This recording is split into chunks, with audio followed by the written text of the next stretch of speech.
E aí galera, beleza? Vamos lá gravar esse vídeo e o governo Lula mal começou e já está dando péssimos sinais. Sinais que para nós é algo extremamente óbvio, mas que para muitas pessoas parece que não, né? Mas como o nosso papel aqui é manter as pessoas informadas, principalmente meu público, eu sei que esse público ele vai usar esses argumentos para alertar ou conscientizar outras pessoas que querem ser conscientizadas, que não têm a facilidade de informação que temos, assim, de absorver informação, né? Não é nem de informação. Informação tá aí, como eu sempre digo, ninguém é inocente nesse país acerca de coisa nenhuma quando se trata de política, tá? E aí, Meirelles já demonstra sinais de preocupação com a politicagem de Lula. O que eu, sinceramente, não consigo entender é que, assim, pessoal, eu sei que não é porque um cara tem pós-graduação, tem faculdade, um cara é alto nível, que é uma pessoa, vamos dizer assim, eh, maliciosa, tá? Maliciosa, esperta, crítica, entendeu? Eu sei. Ó, bom, eu tenho acesso a diversas pessoas, tá? Desde médicos e tal. E eu te garanto, a maioria dessas pessoas são pessoas comuns que ganham bem, pessoas comuns que têm diploma, tá?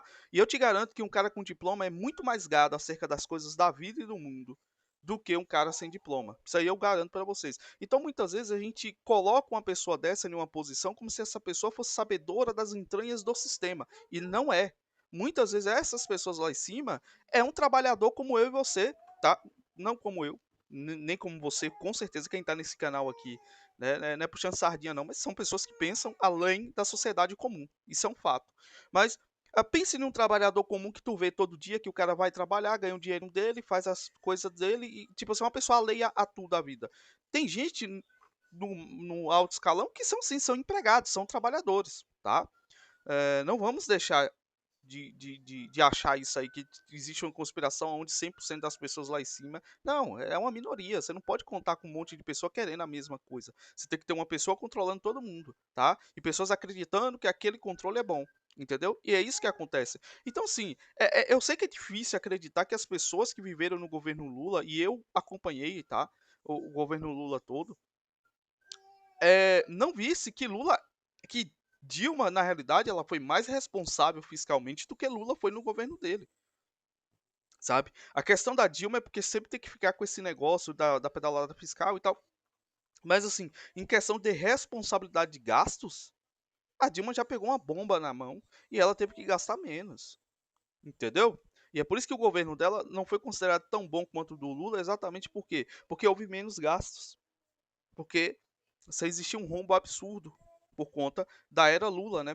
E as pessoas têm que entender que você pegou Lula no boom imobiliário, né? No boom dos créditos mundiais, tanto que isso acabou, isso foi dito até por grandes acionistas aí do Vale do Silício, né? Aonde você começou a abrir muitas fintechs, muitas empresas assim, porque o crédito estava sendo liberado a rodo pelos bancos. E Lula pegou essa época, entendeu? Lula pegou essa época. As pessoas têm que entender que, um exemplo, Lula lá se gaba de ter pago a dívida externa do país, beleza. Mas a dívida interna do Brasil supera toda a dívida criada pelo país em todas as épocas.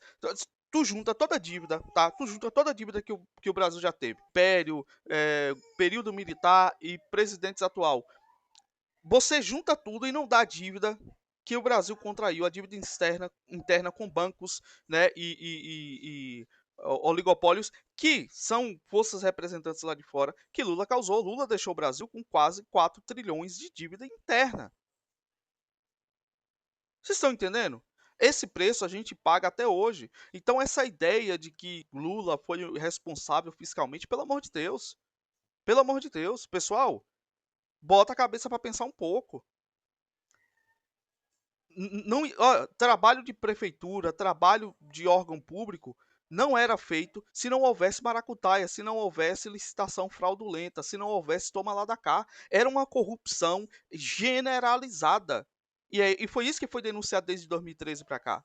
A corrupção no governo do PT era algo assim que atingia teve, eu não sei exatamente quem foi, não sei se foi um general, não sei, alguém lá de dentro, eu acho, não sei se foi o Valdemar da Costa Neto, Robert Jefferson, na época falou que, cara, desde, tipo assim, a presidência até a prefeitura de uma cidade, no Cafundó do Judas, existia corrupção generalizada, era o modus operandi do PT, era a corrupção, você não conseguia fazer nada honestamente. A honestidade era visto como algo perigoso, como algo ruim. Tudo era, de alguma forma, coaptado para favorecer as pessoas que estavam ali. E aí você chega a absurdos, como exemplo aqui na minha cidade, já teve bode na folha de pagamento, sabe? Pessoas, 5 pessoas dentro de uma sala que ninguém fazia nada, ninguém trabalhava, mas estava ali por quê? Porque era um fulano que votou em ciclano, era filho de ciclano, que tem moral com o prefeito e precisava de trabalho. Quer dizer, você tinha que colocar ali para honrar. Era essa a política do PT. E uma hora, essa gastança de dinheiro, tudo isso. Pessoal, entenda uma coisa. O que é o governo? Tá? O governo do PT. Vamos dizer que o governo do PT é uma pessoa que ganhou na Mega Sena. Ela pegou aquele dinheiro ali, tinha aquele dinheiro e gastou. Gastou, não reinvestiu e gastou, gastou, gastou. E como é que você sabe, você prova isso? Vamos dar que a mentalidade do PT e de Lula era essa, porque é exata a mentalidade dele agora. Um exemplo, você está aí tendo, não está derretendo as ações da Petrobras, mas está caindo, o dólar está subindo, ele gabou quando ganhou, né? Não, ó, o dólar está baixando, agora o dólar está subindo.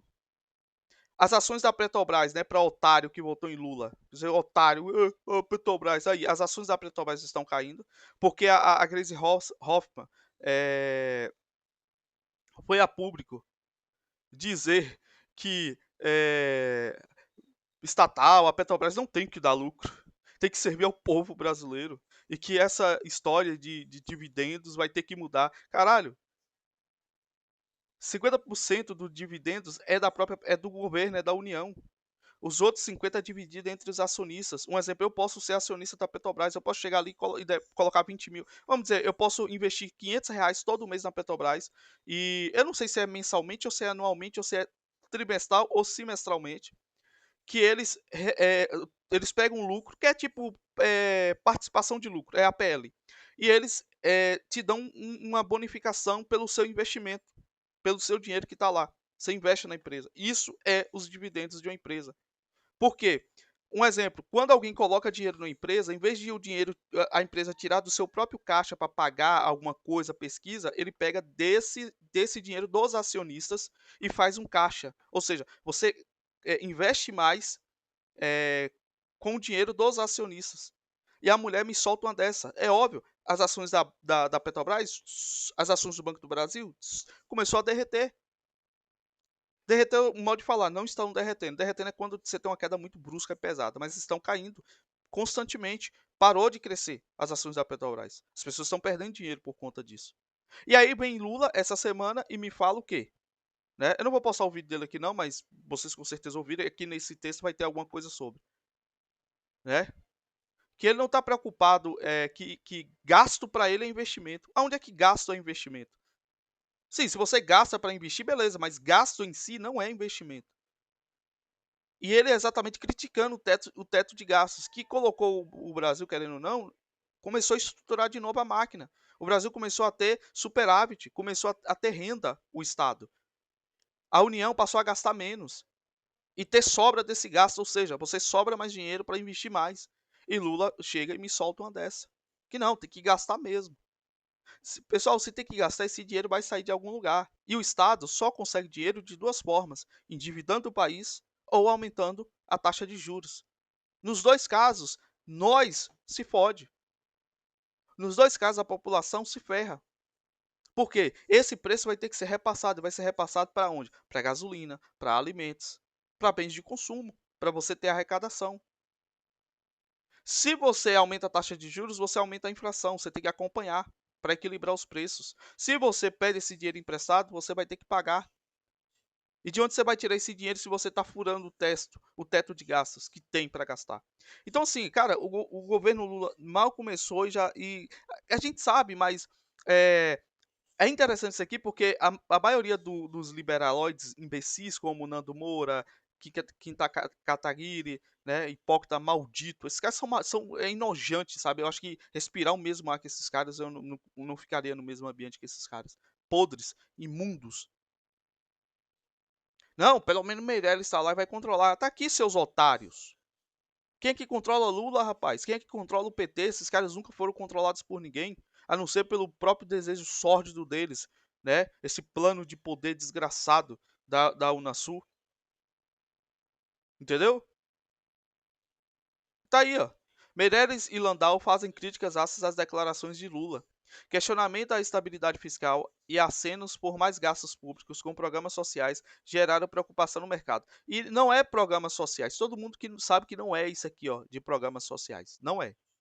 Todo mundo está compreendendo que sim, tem que ser cumprida essa promessa. Um exemplo, já que o povo está recebendo R$ 600, não faz sentido em lugar nenhum do mundo, e eu estou de acordo com isso, você diminuir, tá? Você não diminui, você ou estabiliza ou aumenta, mas diminuir, até porque, agora, um exemplo, aumento de salário, retomadas de obras públicas, de empreiteiras para gerar emprego. Todo mundo sabe onde é que isso vai parar. Todo mundo sabe das corrupções, todo mundo sabe dos estádios, todo mundo sabe das obras inacabadas. É isso que vai voltar a acontecer no Brasil de novo. Você vai ter trabalho? Vai ter trabalho, mas você vai endividar o país. E pode ter certeza, talvez a gente não veja o resultado negativo total na campanha de Lula, aqui agora, se ele ficar esses 4 anos. Mas o próximo governo que pegar, vai pegar a bomba, relógio na mão, e essa bomba vai estourar. E aí adivinha de quem vai ser a culpa? É do governo que pegou. Não vai ser de Lula que deixou o rombo, entendeu? Vamos lá. O ex-ministro Henrique Meirelles e Helena Landau, assessora econômica da candidatura de Simone Tebet, MDB, à presidência da República, reagiram hoje com críticas ácidas ao discurso feito pela manhã pelo presidente eleito Luiz Inácio Lula da Silva e aos novos nomes anunciados. Cara, Fernando Haddad, ministro da Fazenda. Fernando Haddad, cara. Mano, é ridículo, velho. Para que a equipe de transição, Meirelles foi presidente do Banco Central nos 2 primeiros mandatos de Lula e vinha se colocando à disposição de Lula, mas ficou de fora da equipe anunciada. O Lula estava fechado, não dizia nada, não queria desagradar ninguém. Hoje começou a falar e começou a sinalizar uma direção a Dilma. Que foi essa a estratégia. Aí o pessoal, rapaz, como é que o Lula ganha? Como é que o Lula se candidata não falando seu plano de governo? Para isso aqui, ó, para isso aqui, pro gado dele, pro gado de Lula, ele não precisa falar nada. Mas se ele abre a boca para falar, ele se compromete com o mercado. O mercado financeiro é burro. Gente, o mercado financeiro só enxerga uma coisa. Esse cara me deu lucro, não importa se ele está matando criança, não importa se ele está roubando, se ele é corrupto. Só importa o quê? Ele me deu lucro. É isso que o mercado enxerga. Por isso que o mercado acionou positivamente para Lula. Porque eles achavam que ia ser a mesma coisa das eleições passadas, ou dos 2 primeiros mandatos de Lula. Só que nos 2 primeiros mandatos de Lula, você estava com um mundo em um caos por conta da H1N1, bolha imobiliária de 2008, 2010 também teve bolha imobiliária na China, teve o Ebola em 2012, ou seja, você tem um monte de complicação onde o Brasil se saiu bem por exportar bastante. E aí Lula surfou nessa onda. É o que aconteceu na Venezuela. A Venezuela surfou muito na onda do petróleo. E o que aconteceu? Eles não investiram em outras coisas, não diminuíram os gastos públicos, só aumentando, aumentando, aumentando. E aconteceu o que aconteceu. Quando o petróleo caiu os preços, eles não tiveram como manter toda a gastança.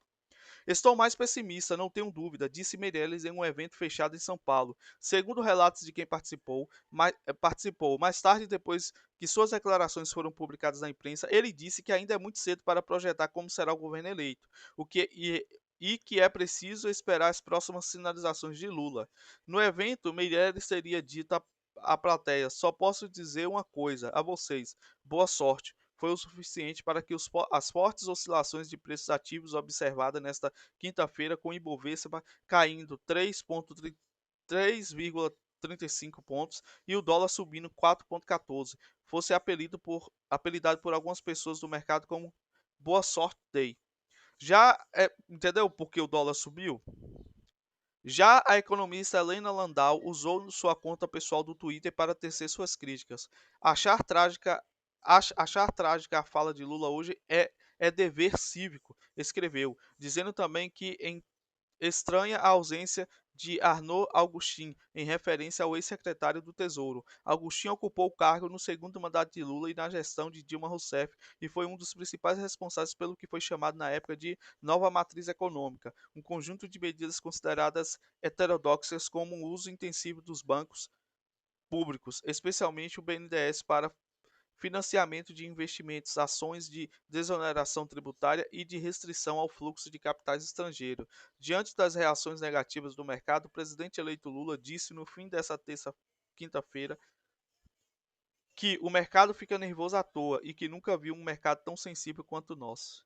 Não é o nosso mercado. O cara é tão burro. É o mercado externo, é o mercado de importação e exportação. Não é só o mercado brasileiro. Animal. Quem reagiu negativamente foi o dólar. Não é o mercado brasileiro, é o mercado mundial que reage negativamente. Cara burro. Fica falando. E isso é fala de um presidente. Aí fala que Bolsonaro fala besteira. Isso é fala de um presidente. O mercado fica nervoso à toa. Não é assim que um presidente fala. Não é assim que se age com o mercado. O mercado tem poder de isolar um país do mundo e transformar o país em uma desgraça se ele não tiver como se manter, se ele não tiver fortes aliados que negociem com ele. Se o Brasil é isolado do mundo hoje, mercadologicamente falando, quem vai se aliar ao Brasil? Tudo bem, a China é um forte parceiro e segura de boa a situação do Brasil, mas a gente vai depender o quê? Da América Latina? É sério isso aqui? Porque prejudica até o comércio com a China isso aqui.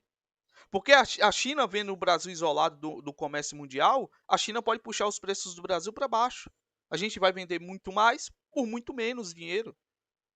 O Brasil não vai ter poder de dizer assim, o preço é esse. Já não tem muito, tá? Já é complicado. Mas em uma situação, é uma situação bem hipotética, pessoal, tá? Não tô sendo alarmista não, mas é assim que o mercado costuma revidar com as coisas. E Lula falando uma besteira dessa aqui, cara, é muito complicado. Né? E ele vai fazer. Esse é o ponto. Galera, esse papo de questão social aí, basta cumprir o que Bolsonaro já previa, tá? E muita gente vai perder esse auxílio, escute o que eu tô te falando. Porque a prioridade do PT não é pessoas solteiras, então muita gente vai perder. Você que é solteiro e recebe auxílio emergencial, não é agora, talvez daqui a um ano, você vai perder esse auxílio, tá? Pode ter certeza. Isso é certeza absoluta. Aquele incentivo de R$ 200 para quem assinar a carteira vai perder também, entendeu? Porque eles precisam pegar a parcela da população mais necessitada e eles vão fazer isso de novo, entendeu? Então, pelo menos esse gasto aí de 200 bi a mais que ele vai com certeza mudar para o Bolsa Família vai ter. Só que não é só isso que eles querem. Eles querem muito mais. Eles querem voltar àquela farra das empreiteiras que eles fizeram. E eles vão fazer. Eles vão fazer, porque eu não vejo aí, por mais que Meirelles tesse uma crítica, fulano tesse uma crítica, eu não vejo alguém se opondo de fato a isso. Esse risco geraria sim uma questão de impeachment. Vocês enxergam Lula sendo impeachmentado? Eu não consigo enxergar. Ainda não, está muito cedo. Então, se não rolar nada até final do ano e ele assumir e continuar na presidência, vamos ver o que é que vai acontecer. Mas vocês já sabem. Daqui a 4 anos, pode escrever o que eu estou dizendo. Se Lula seguir nesse caminho e não for barrado, o Brasil enfrentará outra crise. E até lá, eu acredito que vocês vão ter tempo de se preparar, tá certo? Então é isso aí, pessoal. Eu espero que vocês tenham entendido a mensagem do vídeo. Quem quiser dar uma força pro canal, e eu desde já agradeço, tá? As doações que vocês têm feito, têm me ajudado bastante. Tá aí a nossa chave Pix, que é o meu e-mail, na descrição do vídeo, tá bom? Valeu e até o próximo vídeo.